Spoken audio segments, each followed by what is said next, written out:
ఆషాఢ మాసం సందర్భంగా మన కాసం ఫ్యాషన్స్ కిలో చీరలు కొనండి, అరకిలో చీరలు ఉచితంగా పొందండి.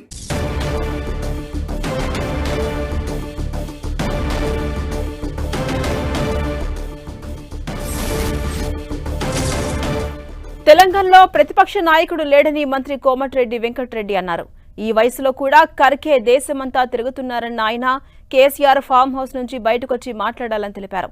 తెలంగాణ కాంగ్రెస్ వ్యవహారాల ఇన్ఛార్జి మీనాక్షి నటరాజన్తో భేటీ అయిన మంత్రి కోమటిరెడ్డి రాష్ట్ర రాజకీయాలు, పార్టీ వ్యవహారాలపై చర్చించారు.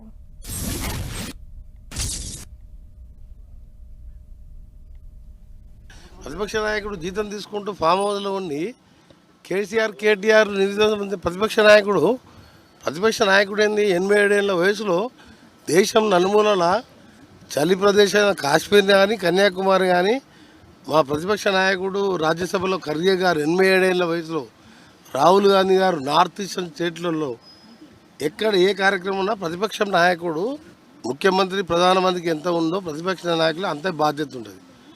ముఖ్యమంత్రి గారు కూడా ప్రతిపక్ష నాయకుడు ఫామ్ హౌస్కి వెళ్ళి బయటకు వచ్చి ఆయన ఎన్ని ఉద్యోగాలు ఇచ్చిండు ఏదో మాట్లాడితే దానికి ఎల్లుండి మేము సమాధానం మీటింగ్లో మళ్ళీ మేము ప్రెస్ మీట్ పెట్టి మేము సమాధానం చెప్తాం అని వీళ్ళు మీటింగ్ మేము సమాధానం చెప్పాం. గతంలో కూడా చెప్పిన ప్రతిపక్ష నాయకుడు ఫామ్ హౌస్ బయటికి రావాలి, ఎన్ని ఉద్యోగాలు ఇచ్చినో చెప్పాలి, ఇంకేమైనా సమస్య మీద చెప్పాలి. దానికి మేము కౌంటర్ మాట్లాడు తప్ప నేను హరీష్ రావు కేటీఆర్ దాని మీద వాళ్ళు ఎన్ని సభలు పెట్టినా నేను కౌంటర్గా ఇవ్వనని చెప్పినా ఇస్తారు కానీ నా స్టైల్ అంతే.